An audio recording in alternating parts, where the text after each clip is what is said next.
Welcome to The Reasons We Smile with Dr. Kvitko, the show that brings you man-on-the-street interviews, celebrity guests, groundbreaking research, and heartwarming stories about the reasons we smile. Our show is also known as everything you've always wanted to know about dentistry, but we're too numb to ask. Hello, I'm General Dentist Dr. Kvitko, and thank you for joining me today. The following views and opinions do not necessarily reflect those of this station, its staff, management, or parent company. To hear a replay of this show or one of the great shows that previously aired, log on to thereasonswesmile.com or iTunes, keyword Dr. Kvitko or The Reasons We Smile. Listeners should not use Dr. Kvitko's comments and advice in place of an actual dental exam. Brighten your life with a smile that shows the professional touch of Dr. Kvitko. Time now for The Reasons We Smile with Dr. Kvitko. Call 459-9769 to discuss your dental issues. Now, here's your host, Dr. Kvitko. This is episode number 473. Thank you so much for joining me. And I want you to listen to this. You hear that? Let's see if you can guess what that is. Is it a jet? What could that be? What could that be? That is the sound of... No guesses yet? Curling. Curling in Columbus. Who knew? I'm going to take you inside the Columbus Curling Club's ice rink facility on Silver Drive, and I'm going to try my hand at this growing sport. All right, now, before we get started, let me remind you, if you'd like to follow me on Twitter, it's at Dr. Kvitko. Please go to my office Facebook page and like us. That would be awesome. It's Dr. Kvitko and Associates. Also, all past episodes, complete with video, are available at thereasonswesmile.com.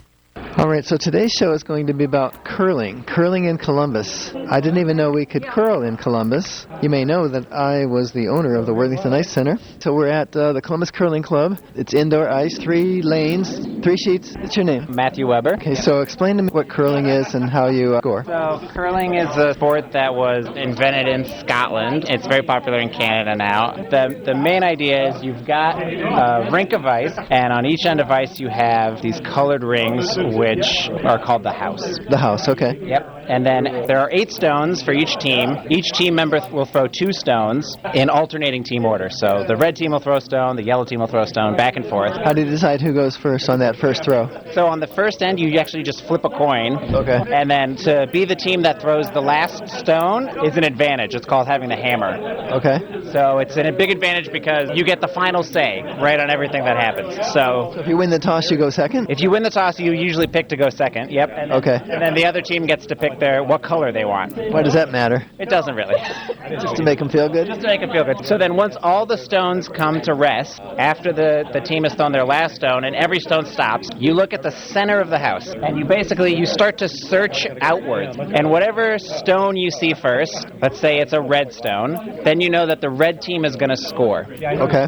And then how many points they score is determined by how many red stones are closer to the center than the closest yellow stone. I got it. Okay. It's scored exactly like bocce, if you know bocce ball. No. Whoever's closest to the center, that team is going to get points. So only one team can get points in any end. Oh, really? And how many rounds are there? Or ends? You call them ends, right? Not innings? But ends, yeah. Ends, E-N-D? E-N-D, yeah, end. Not innings, but they're like... Not innings, but ends, yeah. So in league play, we're timed because we have to get another draw in. So it's how many ends can you get in 2 hours. So it's usually 6 to 7. The goal is 8, but it's very rare to get 8 ends in a league. But then for competition, it's usually 8 ends, and sometimes it's 10 ends. Professionals will play 10 ends. And so the brooms, you call that sweeping? Yep.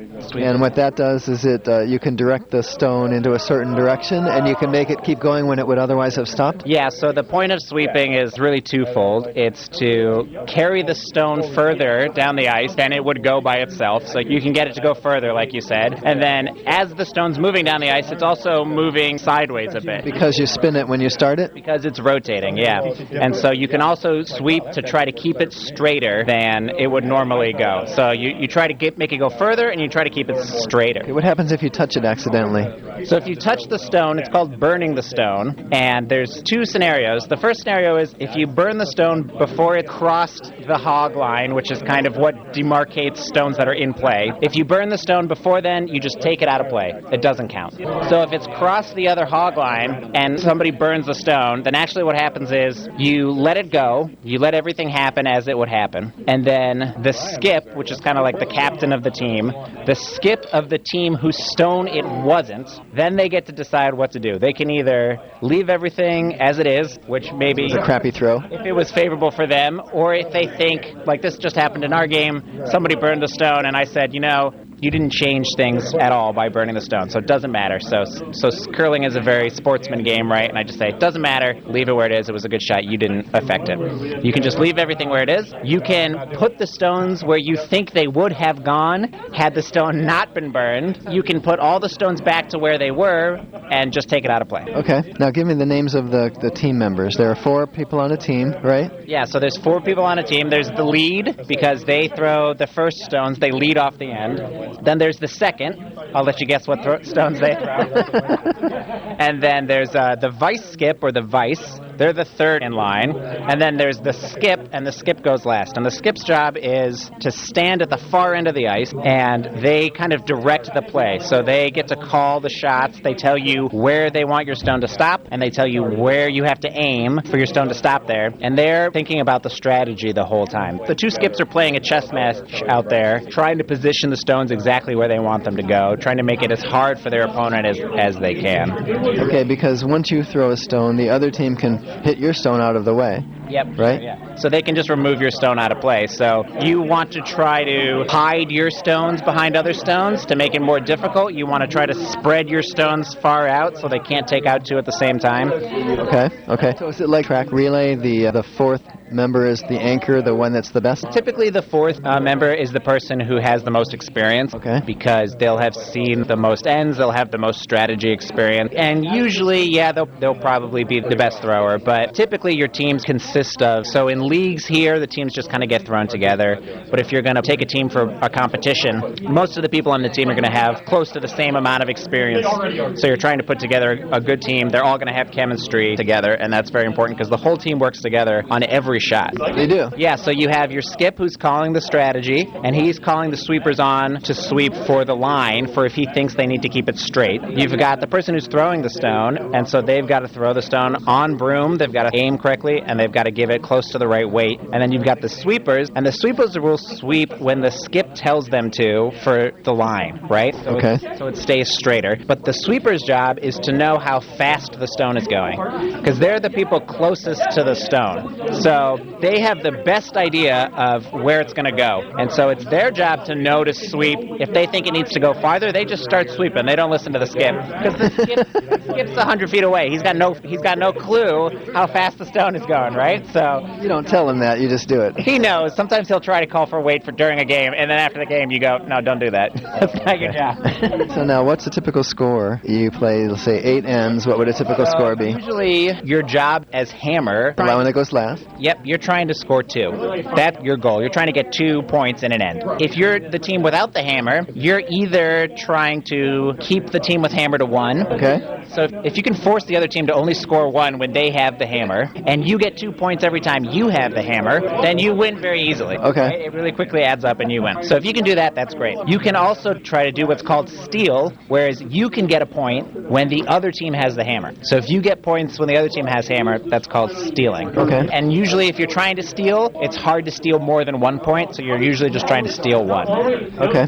So you have to somehow get it into the inside circle where they had one before and now they don't. Yeah, so usually your job is to get one very close to the center if you're trying to steal, and then put a guard out in front of it so they can't hit it, and then just try to keep it safe, and then you'll steal 1. So the first one's supposed to be in the middle, the target. Yep. And then if they don't knock that off, your next one you want to put right here, so that right in front of it, so they can't hit it. Well, so actually there's a rule in curling called the free guard zone, and what that rule says is for the first 4 stones of an end, so 2 stones for each team. Okay.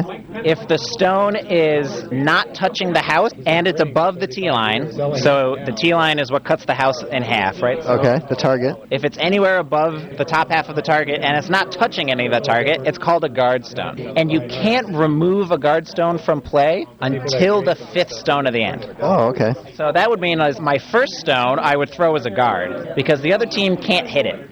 It has to stay there. Oh, okay. Then my next stone I would try to put it under the guard, and now I've got one that's close to the center and it's guarded. Yeah, that explains when I saw somebody throw and it looked like a crappy throw to me because it didn't even reach the house. And now I know he was putting it out there as a guard. Yeah, so guards are very important at the beginning of ends, and they can also be very important towards the back half of an end because you can make an opponent's draw more difficult if you put a stone in their way. You can just continue guarding your stone, make it really hard to take out. And the professionals are really good. A shot they're really good at is what's called a run back, which means you hit the guard and you drive it into the house and you take out the stone that's guarded anyway, and both the stones leave play. Wow. And the pros they're really good at that shot. Have you ever done it? I've done it a few times, yeah. Like a 300 in bowling or a hole-in-one in golf? It's maybe not that difficult. Maybe like an eagle in golf. Maybe like an eagle, yeah.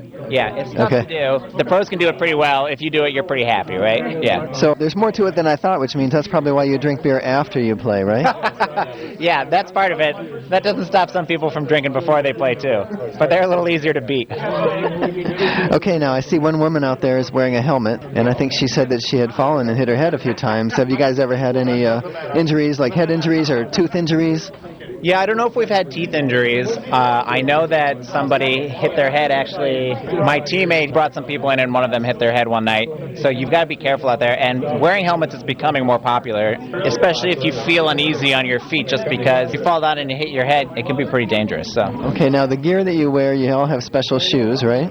Yeah, so the shoes are special because they'll be a little more grippy on the ice than a normal pair of like tennis shoes or something would be. And then also they've got Teflon on them, so they'll have Teflon on one shoe, and that's the shoe that you'll slide on when you're delivering your stone. Okay, Yeah. It's more slippery. Yeah, and when you're not delivering a stone, you'll cover it up so you don't accidentally slip all over the ice. Okay, and then otherwise that's it. You don't have to wear any special slacks or shirts or hats or gloves, or it's just whatever you wear in. Yeah, no, it's just any normal exercise clothes. You want to use a couple layers because it's a little cold on the ice, but other than that, it's a cheap sport to get into because you don't have to buy a lot of the equipment, right? The club... That's going to be my next question. Yeah, the club puts all the ice in. The club pays for the stones. The club has everything. So there's a membership for the club. But then after that, you buy your shoes. Maybe you buy yourself a nice broom. And those should last you for a long time. So. Wow, that's really cool. This station will not be held liable for any contesting during The Reasons We Smile with Dr. Kvitko. Participation in the contest allows Dr. Kvitko to record and broadcast your name and call. One winner per household. Prizes are non-transferable, cannot be substituted, and are subject to taxes and fees. This station cannot be responsible for the inability to enter the contest, whether due to equipment malfunction or telephone difficulties. All decisions of Dr. Kvitko concerning this contest or eligibility are final.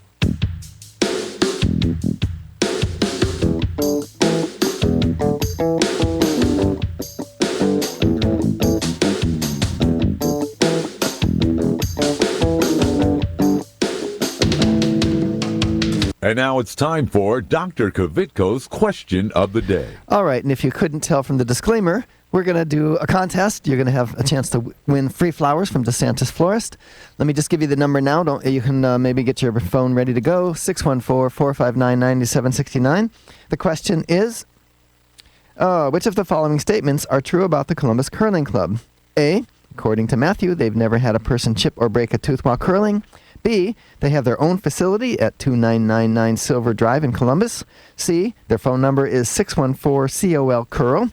D, their website is columbuscurling.com. Or E, all of the above. And it's early, so I'll just give you some help. It's E. All right, so anyway, the winner's going to receive free flowers from DeSantis Florist. They'll be delivered to your place of business this Tuesday afternoon. Go ahead and call 614-459-9769, 614-459-9769. Go ahead and call now. Hi, I'm Keith Carlos, winner of America's Next Top Model and star of Chocolate City 2. Look for my smile on the big screen this summer, courtesy of Dr. Kvitko. Stay tuned to The Reasons We Smile with Dr. Kvitko, the world's most interesting dentist. Hi, I'm Dr. Kvitko, general dentist and host of The Reasons We Smile radio and roadshow.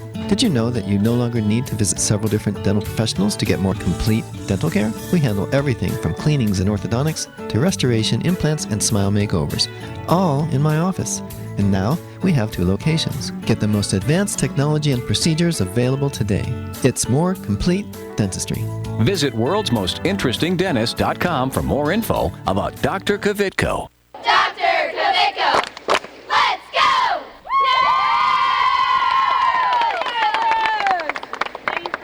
Hi, this is Richard Simmons. Dr. Kvitko's here, and he's going to help you with all of your problems. Are your teeth yellow? He can fix that. Are you missing a tooth? He can put a new one in. How is that? That's very good. Thank you, Richard.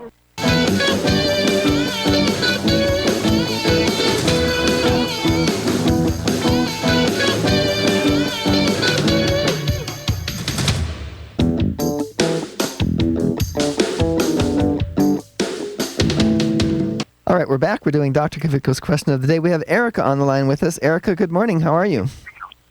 Good. Good. Thank you so much for calling, for listening. And what is the answer to Dr. Kvitko's question of the day? E, all of the above. Awesome. Hey, Erica, did you know you could curl in Columbus? No. You've seen it on TV, right? No. Oh, you have never heard of it? Okay. No. Well, you know what you might want to do later is maybe Monday or Tuesday is go to thereasonswesmile.com and you can watch the show. And you'll see all these pictures about curling, okay? Okay. All right, well, stay on the line. We need to get that address for you, from you, so we can know where to send the flowers from DeSantis. Okay, here we go. Thank you. This is Clark Kellogg. Stay tuned for more of Dr. Kvitko. Estás escuchando con Dr. Kvitko aquí en su estación favorita. Hi, I'm Dominique Reichert. Like what you hear? Why not use the show to promote your product or service by becoming a sponsor? Call 614-262-9588 to learn how.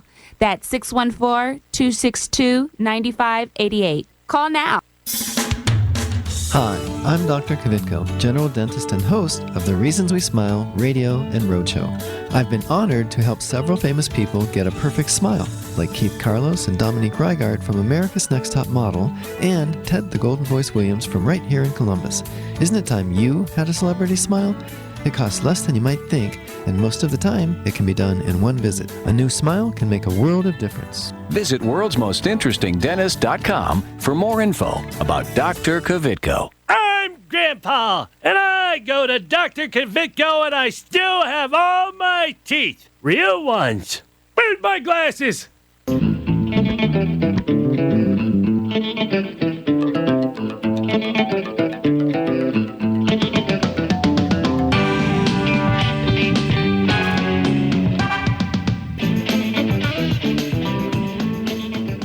Okay, so many people, it's hard to get ice time? It's not so hard to get ice time, actually, right now. I think we've got just over 200 members, and we've got a league every night of the week. Wow. So how much is the annual membership? Annual membership is usually around $400. Okay, that's not bad. Not bad, especially because you're not limited to how many nights a week you can curl. So one of my friends curls like 3 nights a week. I only curl, well, actually right now I curl 3 nights a week, but so if you divide 400 by 3 times a week and we're open for 6 or 7 months. You're not open in the summer? Not open in the summer because it would be very expensive to keep the ice here. So we let the ice melt in the summer, and then we'll do upkeep to the club in the summer. If we want to expand things, if we want to upgrade things, we'll do all that in the summer. So what's under that ice? Is it sand base or concrete base? Yeah, so under the ice is sand base. We're just leasing this space. We don't own this space.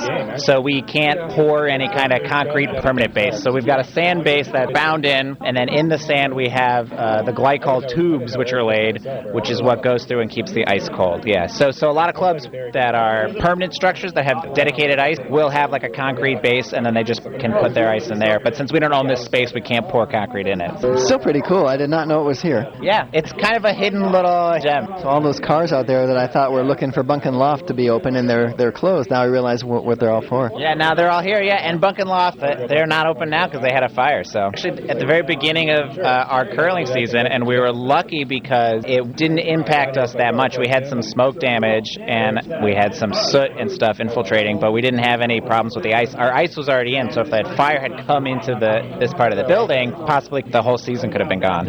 Could have burned up the glycol pipes, huh? Yeah, but we were lucky that we just had some lighter damage, so we had to do some cleanup, but we're still able to curl this year. Okay, so if somebody wants to get started, is it too late to get started? Oh wait, what do you have coming up March 3rd and 5th? So March 3rd and 5th, this is a tournament that we run. So okay. You probably already want to be involved in curling if you're coming up for this. But actually, we do learn to curls, what are called learn to curls, which is a 2-hour chunk of time. You come in, I believe it's $25 or $30. It's 2 hours. You come in, we teach you about the sport, we teach you how to curl, and then we let you play a game. So that's a lot of fun, and you can sign up for those. Those run throughout the season, usually on the weekends and some weeknights. Oh, is it adults and kids? Adults and children? Oh, yeah, yep. Mm-hmm. How little? So I think you could probably be in middle school maybe, and you could probably manage. We actually have a program for younger kids that runs on Saturdays. That's called Little Tyke for really little kids. Okay, Little Tyke's really little, and then middle school would be about 12? Yeah, I think 12 or 13 you could probably manage to push a stone down the ice. I think you do okay. We have smaller stones for the... You do, really? Yeah, we have smaller stones. These are about 42 pounds, and so you don't ever really want to pick them up. You don't ever have to pick them up, but even to slide them around for the little kid, they're still a little heavy for them to slide around, so we have smaller stones for them. Yeah. And so I understand part of the entry fee is you have to bring your own beer, or how does that work? No, so the club provides the beer. Yeah, you have to pay for it, but they stock the fridge. And then the tradition is at the end of the game, you come out and the winners buy the losers of the game a first round. Oh, the winners buy? The winners buy the first round, and you sit around and talk. And if you're still around, then the losers buy the second round. Okay. Well, it looks like fun. Well, thank you very much. I appreciate it. Yeah, thanks for coming out. All right, guys, maybe we'll have to check out the Learn to Curl. Yeah. It's on our website. Okay, we'll go there. If you're just joining us, I'm Dr. Kvitko. This is The Reasons We Smile, episode number 473. Today we are talking about curling. We're at the Columbus Curling Club, and I'm about to give it a try. This is Tim O'Donnell. Tim O'Donnell. Okay, Tim, well, thanks for helping me out here. So tell me about what we have here. Well, we have a 3-sheet curling club. How long are these? They're 145. 145 feet? From house to house. The rings are called the house, and you want to throw your stone into the furthest house. Closest stone to the center, your team gets points. Right. So 145 feet. I think a Olympic rink is 200 long? These are the same length as the Olympics. I think 145 from the house to house, and the actual rink is probably a little longer. Okay. So yeah, these are the same measurements as the Olympics. So I noticed the ice isn't shiny like a hockey rink. No, we pebble it. We put droplets of water on top of it with a little wand, and that's what the stones slide across. And you are going to throw some stones, aren't you? I'm going to try. Okay, what do we do? This is called the hack. Okay. A right-handed thrower will put his right foot in the left hack, and his left foot will slide, and the left-handed thrower will put his left foot in the right hack. Here. You going to do it first? Here, get up. It's called a stabilizer. Okay. And it's used to help you stabilize yourself while you're throwing the stone. Okay, I'll get a picture of it. Some people use a broom, some people use a stabilizer. It's all good. Okay. Right. It's a piece of plastic that looks like it should be an ice scraper for a big truck. There you go. Okay. So, like I said, you put your right foot here. The left foot has this slider on the bottom of the shoe. Oh. The way you throw it is you want to slide out, slide back, and lift your body, and then throw your body into the slide. So you get wound up, or that's just the movement? You get wound up. The momentum from your body should be most of the force that creates the force. You have to know when to let go of the rock? Yes, you have to let go of the rock before you hit that black line out there, which is called the hog line. Okay. And when you slide out, you want to put your sliding foot should be underneath your torso. Okay. In my case, my right leg will drag behind me. Okay, got it. And you're right-handed? I'm right-handed, yeah. So you go forward, backing up, and then you slide out. And then when you release it, you want to spin the stone, clockwise or counterclockwise, depending on where you want it to go. Okay. And then you just kind of have a sense of how far it's going to go, or you didn't really give it. So if you throw it too hard, does it hit the back wall? Yeah. I don't see any dents. Oh, I mean the back board. We've never had any hit the wall. Okay. All right. All right, let's check this out. So you want to try one? Sure, I'll try one. Okay, and then they need pebbles. Okay. And so, let me give this to you. Now this is very slippery. Don't stand on it, just slide it back and forth a little bit. Slide out and get the feel for it. Now with this leg, like this, and this. Oh, you keep it up. You keep the knee bent. Yeah. your left leg will be up under your torso, bent like this, and you'll be kind of like sitting on it. It's like a lunge. Like a lunge. Go ahead. Now go back and lift your butt up in the air when you come back, and then push forward. Just slide. Don't let go of anything yet. All right, now before you stand up, take your foot off that slippery thing, or else you fall down. First thing you do is take your foot off of that. That was good. Now this time, before you let go of the stone, make sure that your balance is on your leg and on the stabilizer. Because if you let go of the stone and the weight is on the stone side, you'll fall over. Okay. That's fine. Yeah, that's perfect. Yeah, you went out very nicely. So forward and then back and up. Yeah, stand up a little bit. And then slide out. Get your weight right, and then let go of it and spin it. He didn't let go of it. One more? We do one more? We can do one more. One more, and then you're done. Then we got to get out of their way. It's probably harder, right? Huh? You can go a little harder. It's actually easier to keep your balance if you go a little harder. Yeah.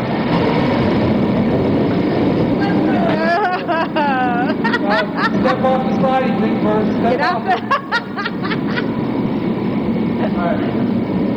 All right. Oh yeah, you can see it's rounded. It's a little concave or whatever. There's only like a 1/4 inch of granite, a ring of granite that actually rides on the ice. So he's scraping off, what, the old pebble you call it? We have the special sprayer. It looks like Ghostbusters to me. Oh, I see. Okay, so it's like a garden. Special way that you have to Go back and forth? Yeah, and so it's a garden. It's like a insecticide sprayer. it looks like it. Looks like Ghostbusters, like I said. Speed that he walks determines the size of the water droplets. I'm not sure. So Tim, the speed, what is supposed to take like 30 seconds, right? From end to end? 35 to 45. I was wrong. 35 to 45 seconds to walk the whole end. The ice differently depending on the temperature and the humidity and for the way the ices react. Okay, so you want the ice hard, not soft. Actually, I think it's a pretty soft ice. You want soft ice. Unlike hockey players who like it really hard. Very different than hockey ice, yes. It's Okay. very smooth, except for the pebbling on top, compared to hockey ice. Got it. How long have you guys been here? We've been about 10 years. Really? Okay. Before this, we curled up at the chiller up in Dublin. Interesting. Okay. Very neat. Very neat. This side already got pebbled? Yeah. Oh, so then what was he doing? Nipping. He was nipping. So you have to knock the pebbles down a little bit, put a flat top on them. And if you don't do that, it's really bad. It's really hard. You can't control the rocks? It's really hard to curl. We wanted for speed. We said, nah, it's okay, don't nip. Well, the stone went about to the hog line. It was like, really? Next time. We have a very dedicated ice crew, and there's a picture out there. I think there's like 12 people on the ice crew. Oh, wow. And they come in the afternoon before games, and on the weekends, in the evening. Come here, I'll show you our... Okay. All right, so we're walking down the middle. There's a walkway between 2 sheets on the right and 1 sheet on the left. What are we doing? Oh, we're checking out the thermometer. Okay. Okay, so it's 38.7 degrees, 62% humidity. Yeah. And then somebody can tell you exactly what those do. It has something to do with the humidity, I think. Maybe they're dehumidifying the air? So it doesn't become a rain cloud in here. We have something similar at the ice rinks. They make their own weather. Okay. All right, well, that last voice, that woman's voice, I want to thank her. That is Jan Kreibel.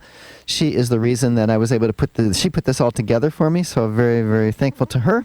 Also, I want to thank Matthew Weber, who is the gentleman that gave us all of the expert explanation about curling, and Tim O'Donnell, the one that had me out on the ice and helped me learn how to push the stone down the rink or whatever we're calling it, the sheet, and into the house and all that awesome stuff. So, hey, and if you're interested in trying curling, let me just remind you, their phone number is 614-COLCURE. I'm sorry, C-U-R-L. 614-COLCURL, so Columbus Curling. Their website is columbuscurling.com, and they do have learn to skate or learn to curl. What am I saying? Learn to curl. You don't wear skates, by the way. You just wear, like, rubber sole shoes. And so that's different. Okay, well, it looks like that's all the time we have. Don't forget to follow me on Twitter at Dr. Kvitko and visit my office Facebook page and like us. It's Dr. Kvitko and Associates. Remember that all past episodes, complete with video, are available at thereasonswesmile.com. Be sure to tune in next week and every week right here on your favorite station. Goodbye.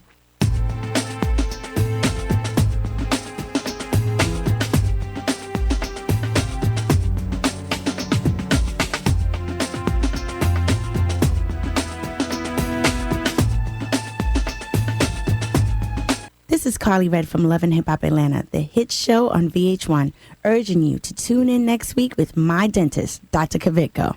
If you're interested in learning more about this and other dental health topics, go to thereasonswesmile.com to access full episodes of Dr. Kvitko's show. If you'd like Dr. Kvitko, the world's most interesting dentist, to speak at your next event, please call 614-262-9588. That's 614-262-9588, or send an email to speaking@thereasonswe